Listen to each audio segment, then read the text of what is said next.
réagi après toutes ces séries de malheurs, les deux derniers forfaits suite aux deux entraînements d'hier? C'est un peu la goutte d'eau qui fait déborder le vase, ou alors tu as accueilli ça avec un certain fatalisme?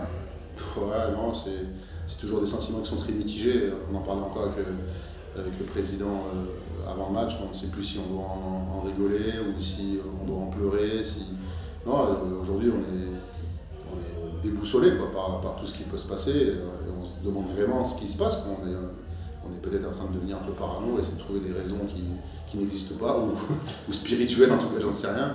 Mais il est évident que, voilà, en plus, c'est un nez cassé, c'est un coup, c'est une fille qui marche sur un pied, c'est pas comme si c'était une lésion musculaire où on aurait pu trouver voilà, des raisons peut-être par rapport à notre préparation, mais c'est pas le cas, c'est vraiment des choses qu'on ne contrôle pas, quoi. Une fille qui retombe sur un pied, je vous dis, un coup de coude, c'est malheureusement voilà, des choses qu'on ne peut pas contrôler. Donc, non, il faut, voilà, mon métier, en tout cas, c'est de trouver les alternatives, d'aller activer le plus de leviers possible pour mettre cette équipe dans le bon chemin. Aujourd'hui, j'ai l'impression que la direction qu'on prend, en tout cas, elle est plutôt bonne. Maintenant, voilà, sur la division dans laquelle on joue au championnat de France, qui est la ligue la plus dense en Europe, et le fait de jouer en plus en Euroleague, qui est la meilleure compétition d'Europe aussi, bah, voilà, à un moment, on peut pas rivaliser. On est en plus dans la poule la plus forte en tout cas de l'Euroleague, avec Fenerbahçe, Popozice et Saragosse, qui est une grosse équipe espagnole. Voilà, donc la fraîcheur, on peut pas rivaliser avec 6-7 joueuses, voilà, dans l'intensité, dans la durée, sur 40 minutes. On le voit bien qu'on était capable de temps fort sur le match, de temps faible, mais il faut absolument qu'on arrive à connecter voilà, ce qu'on fait en défense avec ce qu'on doit faire en attaque. Et malheureusement, aujourd'hui, il y a encore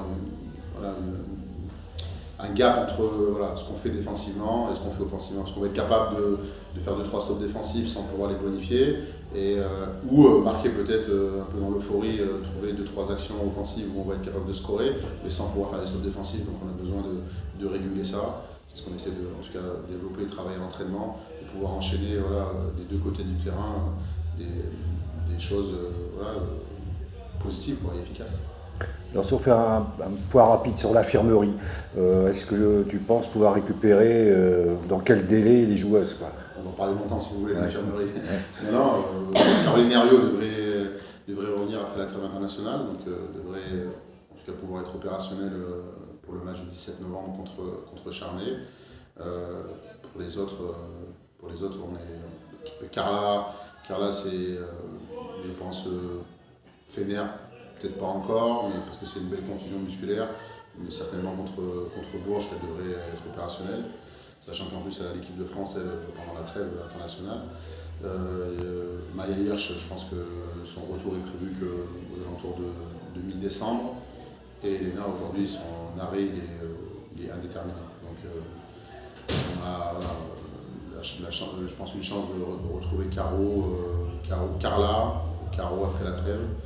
Et puis j'espère Maya aussi très rapidement. On voit aujourd'hui que voilà, on est obligé de faire jouer des filles qui n'ont pas l'habitude d'évoluer sur des postes de jeu. Ellie Peters en 5 alors qu'elle vient pour jouer en 4 chez nous. Marie-Paul Fopossi en 3 qui joue plus sur le poste 4 actuellement.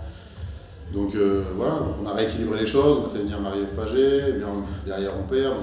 Le bol d'air, avec la signature de ces deux joueuses-là, il vient entre guillemets, on se fait un petit peu asphyxier avec les deux blessures coup pour coup en plus. Donc voilà, il faut qu'on reste fort mentalement. En tout cas nous, le staff, on essaie de l'être pour pouvoir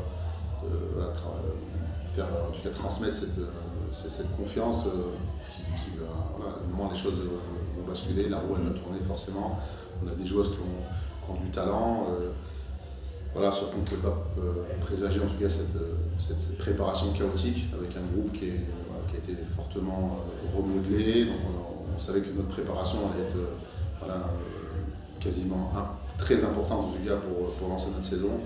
Et voilà, donc on est aujourd'hui presque nous en phase de préparation et encore pas au complet. Ellie, elle a bien aimé les minutes small ball. Est-ce que c'est une solution viable pour vous le prochain match?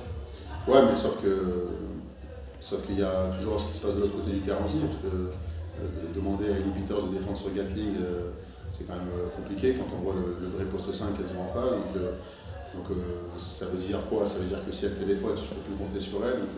Mais ouais, de toute façon, c'est dans l'état actuel des choses, avec Amina Tagué qui a son nez cassé, qui devrait être écartée des terrains pendant au moins un mois, il va falloir que Ellie nous rende des services, sur le poste-là. Malheureusement, parce que c'est ce que je disais, c'est qu'on fait évoluer des filles sur des postes de jeu sur lesquels elles ne sont pas des expertes. Donc voilà, ça demande à tout le monde de faire des efforts. Mais malheureusement, il va falloir qu'on soit très, très solidaire dans les sacrifices.